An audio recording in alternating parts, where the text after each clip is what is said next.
जय जगन्नाथ आपण मानक प्रज्योतिषवाल को स्वागत। बंधुगण, श्रावण मास केवल एक मास नुहे, यह हूँ भगवान शिवंकर सबुठारु प्रिय और पवित्र मास। विश्वास करा जाए जे एही मासरे भक्ति भाव में करा जाइथिबा छोटरू छोट पूजा जप दान मध्य अनेक गुण प्रदान करे। किंतु श्रावण मासरे आपण जदि व्रत करूचंती ଆପଣ ମାନେ ମାସକ ସାରା ବ୍ରତ କରନ୍ତୁ ବା ଶ୍ରାବଣ ମାସର ସୋମବାର ବ୍ରତ ମାନେ ଅଧିକାଂଶ ପୁରୁଷ ହୁଅନ୍ତୁ କି ମହିଳା ହୁଅନ୍ତୁ କରିଥାନ୍ତି।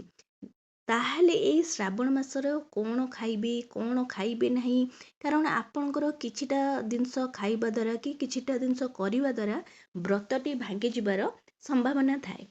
ଚାଲନ୍ତୁ ଏବେ ଜାଣିବା ଭିଡ଼ିଓରେ ଯେ ଆପଣ ଏହି ଶ୍ରାବଣ ମାସରେ କ'ଣ ଖାଇବେ ଆଉ ଏବଂ କ'ଣ ଖାଇବେ ନାହିଁ। ଦେଖନ୍ତୁ, ଶ୍ରାବଣ ମାସର ବ୍ରତଟି ବିଶେଷ କରି ଏହି ବ୍ରତଟି ସମସ୍ତେ କରିପାରିବେ। ଅବାଳ ବୃଦ୍ଧ ବନିତା ସମସ୍ତେ କରିପାରିବେ। ଯେଉଁମାନେ ବୃଦ୍ଧ ଅଛନ୍ତି ସେମାନେ କରିପାରିବେ, ଯେଉଁମାନେ ବିବାହିତ ହେଇଛନ୍ତି ସଧବା ବିଧବା ନାରୀ କି ପୁରୁଷ ସେମାନେ ମଧ୍ୟ କରିପାରିବେ। ଏମିତିକି ଅବିବାହିତ ପୁଅ ଝିଅ ସମସ୍ତେ ଏହି ପୂଜାଟି କରିପାରିବେ ବା ଏହି ବ୍ରତଟି କରିପାରିବେ। କେତେ ଜଣ ମାନେ ଅଛନ୍ତି ଯେ ପୁରା ଶ୍ରାବଣ ମାସର ବ୍ରତଟି ପୁରା ଗୋଟିଏ ମାସର ବ୍ରତ ରଖିଥାନ୍ତି, ଆଉ କିଛି ଅଛନ୍ତି ଯେ କେବଳ ସୋମବାର ବ୍ରତ କରିଥାନ୍ତି। ଦେଖନ୍ତୁ, ଆପଣ ଯଦି ସୋମବାର ବ୍ରତ କରୁଛନ୍ତି, କେବଳ ସୋମବାର ମାନୁଛନ୍ତି, ତ ସୋମବାର ଦିନ ସେଇ ଜିନିଷଟି ଆପଣ ଖାଇବେ ନାହିଁ, ସେଇଟା ମନେ ରଖିବେ। ଯଦି ଆପଣ ମାସକ ସାରାର ବ୍ରତଟି କରୁଛନ୍ତି ତ ମାସକ ସାରାରେ ସେଇ ଜିନିଷ ନ ଖାଇବା ପାଇଁ ଆପଣ ଚେଷ୍ଟା କରିବେ। ପ୍ରଥମେ ଦେଖନ୍ତୁ, ଆପଣ ଜାଣିଛନ୍ତି ଯେହେତୁ ବ୍ରତଟି କରୁଛନ୍ତି, ବ୍ରତରେ ସମସ୍ତେ ଜାଣିଥିବେ ଯେ ଆମେ ପିଆଜ ରସୁଣ ମାଛ ମାଂସ ଅଣ୍ଡା ଆମିଷ ଖାଦ୍ୟ ବା ମଦ ଏସବୁ ଖାଇବା ଉଚିତ ନୁହେଁ। ଯଦି ଆପଣଙ୍କ ମାସକ ସାରା ଯେଉଁମାନେ ଦେଖନ୍ତୁ ଖାଲି ବି ସୋମବାର ବ୍ରତ ବି କରୁଛନ୍ତି, ଚେଷ୍ଟା କରନ୍ତୁ ଆଟଲିଷ୍ଟ ଆମିଷ ଆଉ ମଦ ନ ଖାଇବା ପାଇଁ। ପିଆଜ ରସୁଣ ଯଦି ଅଲଗା ଦିନରେ ଖାଉଛନ୍ତି ଚଳିବ, କିନ୍ତୁ ଆପଣ ଚେଷ୍ଟା କରନ୍ତୁ ଟିକେ ମାଛ ମାଂସ ଅଣ୍ଡା ଆଉ ମଦ ଏଗୁଡ଼ାକ ପୁରା ମାସକ ସାରା ନ ଖାଇବା ପାଇଁ। ତାପରେ ହେଉଛି ଯେଉଁମାନେ ମାନେ ମୁଁ କହୁଛି ପୁରା ଟୋଟାଲ ଉପରେ କହୁଛି, ତାପରେ ଆପଣ ଯେଉଁମାନେ ଖାଲି ସୋମବାର କରନ୍ତୁ କି ମାନେ ପୁରା ମାସକ ସାରା କରୁଛନ୍ତି, ତ ଏଇ ସମୟରେ ଆପଣ ପରର ଅନ୍ନ ମାନେ ଆଉ କାହା ଘରେ ଆପଣଙ୍କ ସାଙ୍ଗସାଥି ଘରେ ଯଦି କାହା ଘରେ ସାଧା ବି ହଉ, ବିନା ପିଆଜ ରସୁଣର ଖାଦ୍ୟ ଯାହା ଘରେ ବି ହେଇଥାଉ, ତ ପରର ଅନ୍ନ କି ମାନେ ଯାହା ହଉ ମାନେ ଭାତ ଡାଲି ଖିଚୁଡ଼ି କ୍ଷୀରି କି ଅଲଗା ଯିଏ ବି ଗୋଟେ ସ୍ନାକ୍ସ ଦେଇଦେଲା କି ଦହି ପଣା ଦେଲା, ପରର ଅନ୍ନ ବା ଜଳ କିଛି ଆପଣ ଗ୍ରହଣ କରିବେ ନାହିଁ। ଯେହେତୁ ଆପଣ ବ୍ରତରେ ଅଛନ୍ତି ସେସବୁ ମଧ୍ୟ ଗ୍ରହଣ କରିବେ ନାହିଁ। କି ଆଉ କାହାଠାରୁ ମାନେ ମାଗି କରି ଆଣିଥିବା ଫଳ ମୂଳ, ମାନେ ଆପଣ ତାକୁ ପଇସା ଦେଇନଥିବେ ତାଠାରୁ ନେଇକରି ଆସିଥିବେ, ସେ ଫଳମୂଳ ପୂଜାରେ ବି ଲାଗିବ ନାହିଁ କି ଆପଣ ମଧ୍ୟ ନିଜେ ଗ୍ରହଣ କରିବେ ନାହିଁ। ଏସବୁ ଗ୍ରହଣ କଲେ ଆପଣଙ୍କ ବ୍ରତଟି ଭାଙ୍ଗିଯିବ। ତା ସହିତ ଯେହେତୁ ମାନେ ଶ୍ରାବଣ ମାସ ଭଗବାନ ଶିବଙ୍କର ଅତି ପ୍ରିୟ ମାସ, ତ ସେଇ ମାସରେ ଆମେ ଜଳାଭିଷେକ କରୁ, ତା ସହିତ କ୍ଷୀର ପଞ୍ଚାମୃତ ମଧ୍ୟ ଆମେ ଅର୍ପଣ କରିଥାଉ, ଅଭିଷେକ କରିଥାଉ। ତେଣୁ କ୍ଷୀର ଆଉ କ୍ଷୀର ଜାତୀୟ ଦ୍ରବ୍ୟ ମଧ୍ୟ ଏହି ସମୟରେ ଗ୍ରହଣ କରିବା ଉଚିତ ନୁହେଁ। ତା ସହିତ ପୁରୁଣା ବା ବାସି ଖାଦ୍ୟ ବା ଅଧିକ ଦିନ ରହିଯାଇଥିବା ଯେତିକି ଶୁଖିଲା ବି ଖାଦ୍ୟ ଏସବୁ ଗ୍ରହଣ କରିବା ମଧ୍ୟ ଉଚିତ ନୁହେଁ। ତା ସହିତ ଲୁଣ ଲଙ୍କାଗୁଣ୍ଡ ଏସବୁ ମଧ୍ୟ ଗ୍ରହଣ କରିବା ଉଚିତ ନୁହେଁ। ଲୁଣ ଯେତେବେଳେ ଆପଣ ପୂଜା ବ୍ରତ କରୁଛନ୍ତି, ଯଦି ଆପଣଙ୍କ ମାସକ ସାରା ବ୍ରତ କରୁଛନ୍ତି, ଲୁଣ ବଦଳରେ ଗୋଡ଼ା ଲୁଣ ଆପଣ ବ୍ୟବହାର କରିପାରିବେ।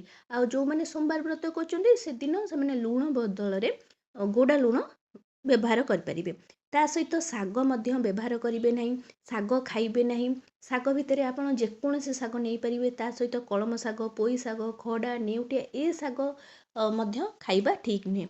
ତା ସହିତ ଡାଲି ଭିତରେ ମସୁର ଡାଲି ବୁଟ ଡାଲି ମଧ୍ୟ ଖାଇବା ଉଚିତ ନୁହେଁ। ଛତୁ ମଧ୍ୟ ଆମିଷରେ ଯାଏ, ତ ଛତୁ ମଧ୍ୟ ଖାଇବା ଉଚିତ ନୁହେଁ। ତା ସହିତ ବାସି ଖାଦ୍ୟ ପିତା ଖାଦ୍ୟ, ପିତାରେ ଆପଣ କଲରା ପିତା ଆପଣଙ୍କର ନିମ୍ବ ପିତା ଏସବୁ ଖାଇବା ବି ଉଚିତ ନୁହେଁ। ପୋଡ଼ା ଖାଦ୍ୟ ମାନେ ପୋଡ଼ା ଆପଣ ଯେକୌଣସି ପରିବାକୁ ପୋଡ଼ିଲେ ତ ସେ ପୋଡ଼ା ଖାଦ୍ୟ ବି ଖାଇବା ଉଚିତ ନୁହେଁ। କଷା ମାନେ ମସଲାଯୁକ୍ତ ଅତିରିକ୍ତ ମସଲାଯୁକ୍ତ ଖାଦ୍ୟ ବି ଖାଇବା ଉଚିତ ନୁହେଁ ବା ପରର ଅନ୍ନ ଖାଇବା ଉଚିତ ନୁହେଁ।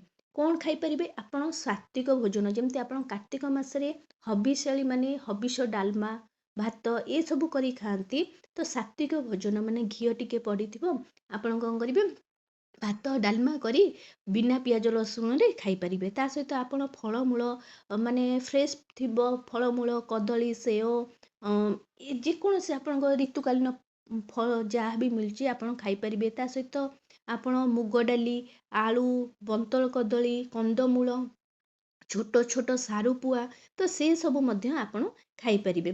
ତା ବ୍ୟତୀତ ଆପଣ ଅଦା, ଗୋଲମରିଚ ଗୁଣ୍ଡ, ହଳଦୀ ଏସବୁ ମଧ୍ୟ ଖାଇପାରିବେ। ମାନେ ଆପଣ କ'ଣ କରିବେ, ମୁଁ ଆପଣଙ୍କୁ କହିଲି ଲଙ୍କାଗୁଣ୍ଡ ଖାଇପାରିବେନି, ତ ଲଙ୍କାଗୁଣ୍ଡ ପରିବର୍ତ୍ତେ ଆପଣ କ'ଣ କରିବେ ଗୋଲମରିଚ ଗୁଣ୍ଡ ବା ଅଦା ବ୍ୟବହାର କରିପାରିବେ।